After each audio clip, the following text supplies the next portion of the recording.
찬송가 488장입니다. 이 몸의 소망 무엔가 우리 주 예수뿐일세. 우리 주 예수 밖에는 믿으리 아주 없도다. 주 나의 반석이시니 그 위에 내가 서리라. 그 위에 내가 서리라.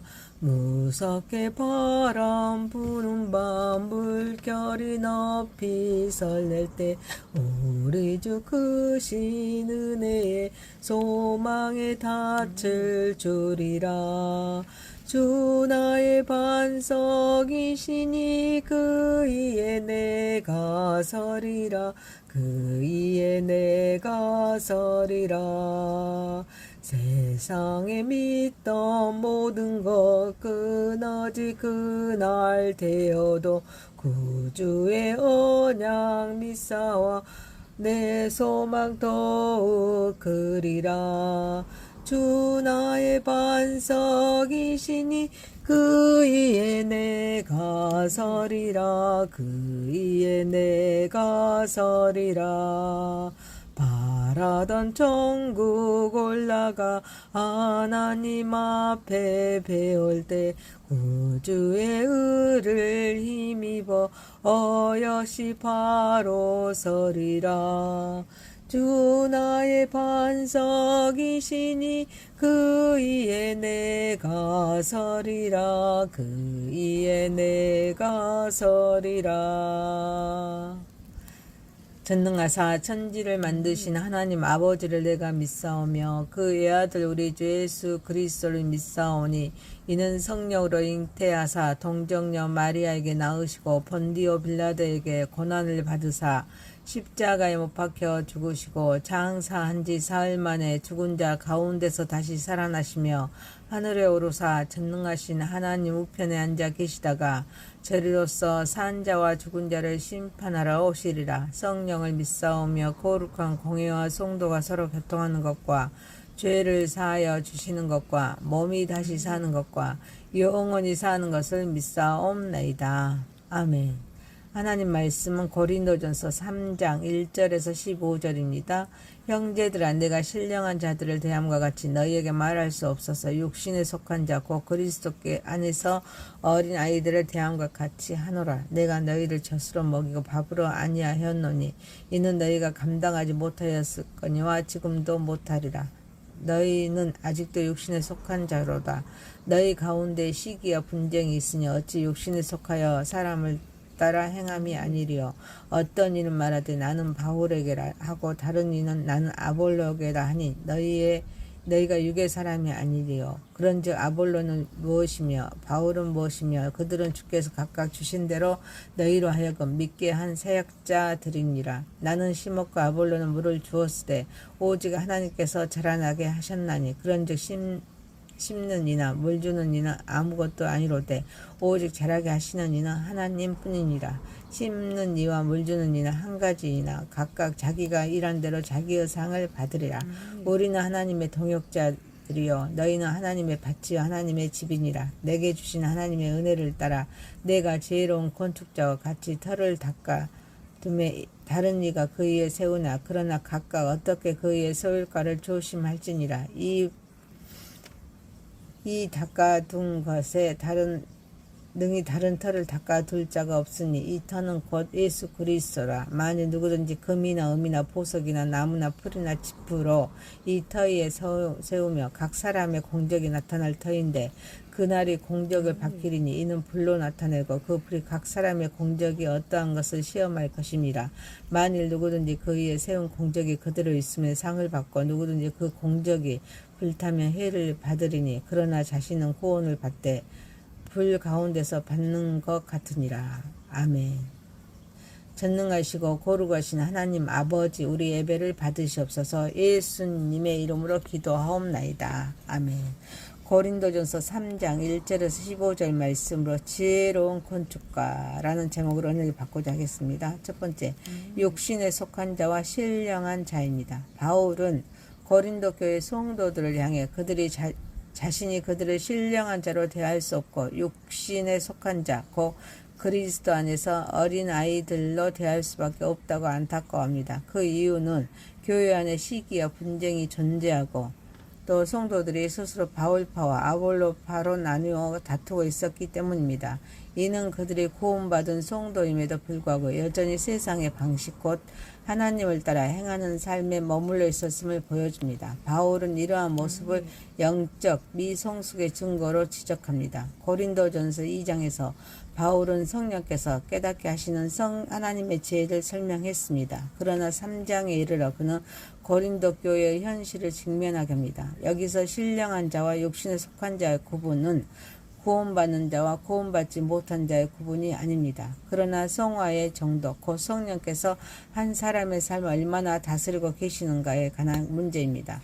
고린도 교인들은 분명 그리스도 안에 있는 자들이었고 구원받는 성도들이었습니다. 그러나 그들은 성령의 통치에 온전히 순복하지 못한 채 여전히 육신의 욕망과 세상의 가치관에 영향을 받고 있었습니다. 이것이 바로 바울이 지적한 영적 미성숙의 상태입니다.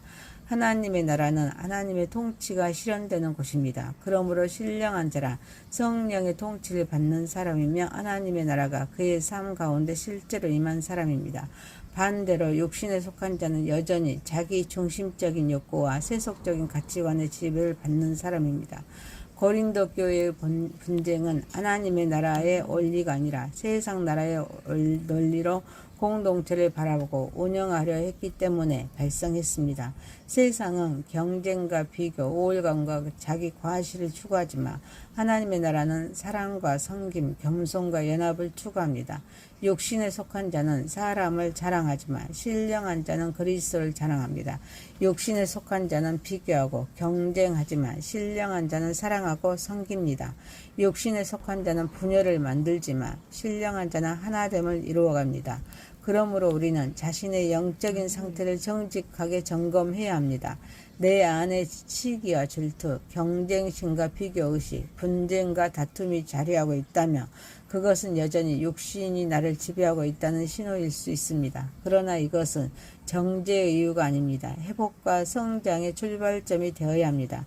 이를 위해 우리는 날마다 성령의 통치를 구해야 합니다. 성령 충만은 과거의 한 번의 체험으로 끝나는 것이 아닙니다. 매일매일 새롭게 구하고 누려야 하는 은혜입니다.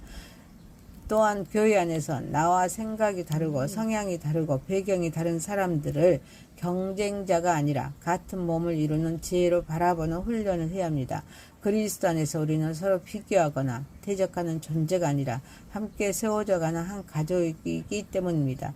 우리는 인간 지도자나 사람의 말, 세상의 논리를 따라 살아가는 육신의 사람의 모습에서 벗어나야 합니다. 오직 성령의 다스리심을 받으며 말씀의 저대만 머무르지 않고 단단한 음식까지 받아들일 수 있는 영적인 성숙함으로 자라가야 합니다. 사랑하는 성도 여러분, 날마다 자신을 부인하고 그리스도를 삶의 머리로 모시며 살아갈 때 우리는 교회의 화평을 이루고 다음 세대와 세상 앞에 신령한 자의 성숙함을 드러내는 증인으로 서게 될 것임을 알고 이 모든 것을 하나님께 영광 올려드리는 저와 여러분이 되시기를 소망합니다. 두 번째입니다. 우리는 하나님의 동역자입니다. 바울은 고린도 교회의 분파주의를 바로잡기 위해 사역자의 참된 정체성을 분명하게 제시합니다.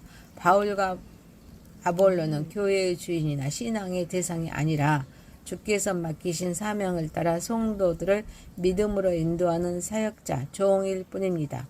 바울은 자신이 복음의 씨앗을 심었고 아볼로는 그 씨앗에 물을 주었다고 말합니다. 그러나 그 씨앗에 생명을 주고 자라게 하신 분은 오직 하나님이십니다. 따라서 심는 자나 물 주는 자가 중요한 것이 아닙니다. 모든 성장과 열매를 이루시는 하나님께서 영광을 받으셔야 합니다. 바울은 자신과 아볼로를 중심으로 형성된 파벌을 책망하면서 사역자의 역할과 하나님의 절대적인 주권을 분명히 밝힙니다. 그는 우리는 하나님의 동역자들이요 너희는 하나님의 밭이요 하나님의 집이니라 라고 선언합니다. 사역자들은 하나님의 일을 위해 함께 수고하는 동역자들입니다. 성도들과 교회는 그들의 소유가 아닙니다. 하나님의 소유입니다. 교회는 바울의 교회도 아볼로의 교회도 아닌 하나님의 밭입니다. 하나님의 집입니다. 당시 고린도 교회는 헬라 철학과 수사학에 발달한 도시였습니다. 사람들은 뛰어난 웅병가나 철학자를 추종하면서 자신의 소속과 학파를 자랑했습니다. 이러한 문화가 교회 안으로 들어와 성도들은 바울과 아볼로를 마치 세상 학파의 지도자들처럼 여깁니다. 누가 더 위대한가를 따졌습니다. 그러나 바울은 이러한 헬라적인 영웅주의와 세속적인 지도자 숭배를 단호히 거부합니다. 그는 모든 사역자는 하나님의 통치 아래에서 같은 목적을 위해 일하는 한 팀이며 서로 경쟁하는 관계가 아니라 함께 섬기는 동역자라고 가르칩니다. 하나님께서는 역사 속에서도 언제나 다양한 동역자들을 사용하여서 자신의 뜻을 이루어 오셨습니다. 구원을 계획하신 하나님은 아브라함을 부르셔서 언약의 역사를 시작하셨습니다. 모세를 통해 율법을 주셨습니다. 다윗을 통해 왕국을 세우셨습니다. 또한 선지자들을 보내어서 하나님의 말씀을 선포하게 하셨습니다. 마침내 예수 그리스도를 통해서 구속의 역사를 완성하셨습니다. 그리고 이제는 사도들과 교회를 통해 그 복음을 온 세상에 전하게 하십니다. 시대마다 사용된 사람들은 달랐지만 그 모든 역사를 주관하신 분은 동일하신 하나님이십니다. 그들은 구속사의 주인이 아니라 구속사의 주관자이신 하나님께 쓰임받은 도구들이었습니다. 우리는 사람을 높이거나 비교하지 말고 하나님께 영광을 돌려야 합니다. 좋은 목회자와 지도자는 분명 하나님께서 주신 귀한 선물이지만 교회의 성장과 성도의 성숙을 이루시는 분은 하나님이십니다. 따라서 사람을 의지하기보다는 하나님을 신뢰해야 합니다. 또한 각자에게 맡겨진 자리에서 충성하면서 서로 협력해야 합니다. 교회는 경쟁하는 공동체가 아닙니다. 함께 세워가는 동역의 공동체입니다. 우리는 모두 하나님의 밭을 가꾸고 하나님의 집을 세워가는 하나님의 동역자들입니다. 그러므로 우리의 관심은 누가 더 큰가가 아닙니다. 하나님께 얼마나 충성하고 있는가에 있어야 합니다. 심는 자도 귀하고 물 주는 자도 귀하지만 모든 영광은 자라게 하시는 하나님께 돌려야 될 줄 믿습니다. 그럴 때 교회는 분열을 넘어 연합을 이루고 하나님의 나라를 함께 세워가는 건강한 공동체로 자라가게 될 것입니다. 오직 하나님이 자라나게 하십니다. 사랑하는 성도 여러분, 그러므로 우리는 겸손히 맡겨진 일을 감당하며 서로 협력하는 하나님의 동역자로 살아가므로 이 모든 것을 하나님께 영광 올려드리는 저와 여러분이 되시기를 소망합니다. 세 번째입니다. 그리스도에 세우는 인생. 바울은 앞서 언급한 하나님의 집이라는 은유를 더욱 발전시켜서 본격적인 건축의 비유를 사용합니다. 그는 자신을 하나님의 은혜로 터를 닦은 지혜로운 건축자로 소개하면서 자신이 놓은 유일한 기초는 오직 예수 그리스도라고 선언합니다. 교회와 성도의 삶은 이 터 위에 세워져야 합니다. 그 외에 다른 기초는 존재할 수가 없습니다. 이제 그 터 위에 후속 사역자들과 성도들이 각자의 삶과 사역을 건축해 가는데 중요한 것은 무엇으로 그리고 어떻게 세워가느냐는 것입니다. 바울은 건축 재료를 두 부류로 구분합니다. 금과 은과 보석은 불에 의해 정련될수록 그 가치가 더욱 드러나는 재료입니다. 반면에 나무와 풀과 짚은 불 앞에서 쉽게 사라지고 맙니다. 지금은 그 차이가 분명히 드러나지 않을 수 있지만 장차 그날에 하나님의 불시험이 모든 것을 밝히 드러낼 것입니다. 그때 영원한 가치로 세워진 것은 남아 상급을 받을 것이고 헛된 동기와 세속적인 가치에 세워진 것은 모두 불타 사라질 것입니다. 바울은 구원 자체는 그리스도 안에서 유지될 수 있으나 삶과 사역의 열매는 큰 손실을 볼 수 있음을 경고합니다. 따라서 인생의 기초가 무엇인가도 중요하지만 그 기초 위에 무엇을 쌓아 올리고 있는지 역시 매우 중요한 영적인 책임입니다. 예수 그리스도가 유일한 터라는 선언은 하나님의 약속이 완성되었음을 의미합니다. 구원을 계획하신 하나님께서는 창세기 3장 15절에서 여자의 후손이 뱀의 머리에 상하게 할 것이라고 약속하셨습니다. 그 약속은 예수 그리스도 안에서 성취되었습니다. 그러므로 그리스도에 세워진 인생은 하나님의 모든 약속에 세워진 인생입니다. 약속의 관점에서 볼 때 우리는 우리의 삶과 사역의 기초가 하나님의 약속의 성취이신 그리스도라면 절대로 무너지지 않습니다. 세상의 환경과 고난, 시험과 환란은 건물을 흔들 수 있을지 몰라도 기초 자체를 무너뜨릴 수는 없습니다. 이 말씀은 오늘 우리에게 매우 실제적인 질문을 던집니다. 나는 지금 무엇 위에 서 있는가? 혹시 직장과 재산, 건강과 인간관계, 성공과 명예를 삶의 기초를 삼고 있지는 않은지 돌아보아야 합니다. 이러한 것들은 모두 귀한 선물이지만 결코 인생의 터가 될 수는 없습니다. 오직 예수 그리스도만이 흔들리지 않는 반석입니다. 또한 우리는 자신의 건축 재료를 점검해야 합니다. 교회에서의 봉사가 사람에게 인정받기 위한 것인지 하나님을 기쁘게 시게 하기 위한 것인지 살펴보아야 합니다. 신앙생활이 단순한 종교적인 습관인지 실제적인 내적인 변화와 성숙을 향한 것인지 점검해야 합니다. 헌신과 봉사의 동기가 자기 만족과 자랑인지 아니면 그리스도의 사랑에 대한 감사와 순종인지 돌아보아야 합니다. 이러한 질문들이야말로 내가 금과 은과 보석으로 짓고 있는지 아니면 나무와 풀과 짚으로 짓고 있는지를 확인하게 해줍니다. 세상의 성공과 명예, 인기와 업적은 결국 사라질 수가 있습니다. 그러나 믿음, 사랑, 순종, 충성으로 세워진 삶은 영원히 남습니다. 사랑하는 성도 여러분, 그러므로 성도는 날마다 그리스도를 삶의 기초로 삼고 영원한 가치를 가진 재료들로 자신의 인생을 건축하게 합니다. 언젠가 주님 앞에 서게 될 그날을 기억하면서 오늘도 흔들리지 않는 기초이신 예수 그리스도의 경고에 서서 영원히 남을 삶을 살아감으로 또 하나님께 영광 올려드리는 저와 여러분이 되시기를 소망합니다.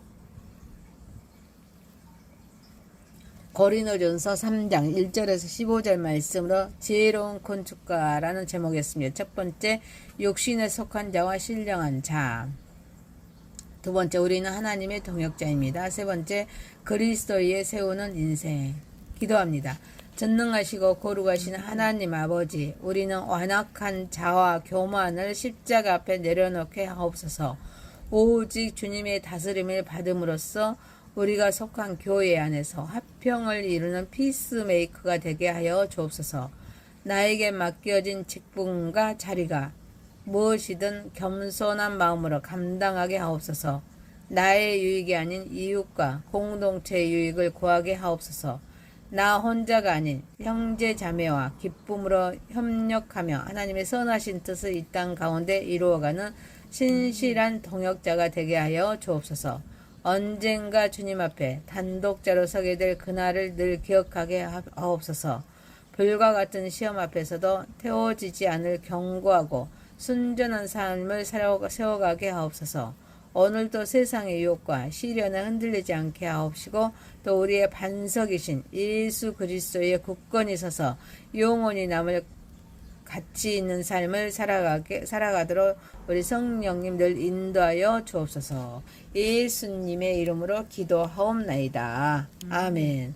하늘에 계신 우리 아버지여, 이름이 거룩히 여김을 받으시오며 나라에 임하오시며 뜻이 하늘에서 이룬 것 같이 땅에서도 이루어지이다. 오늘날 우리에게 일용할 양식을 주옵시고 우리가 우리에게 죄 지은 자를 사하여 준 것 같이 우리의 죄를 사하여 주옵시고 우리를 시험에 들게 하지 마옵시고 다만 악에서 구하옵소서.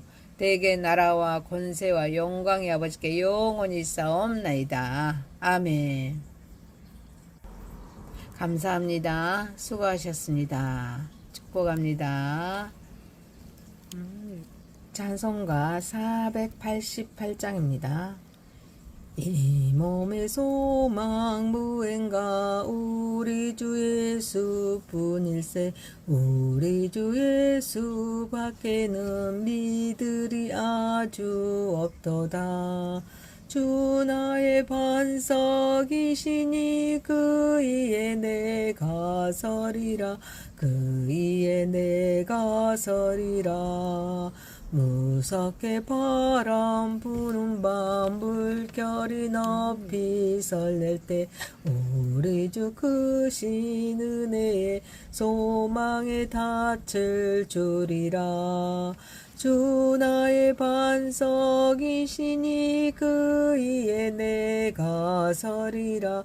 그 위에 내가 서리라.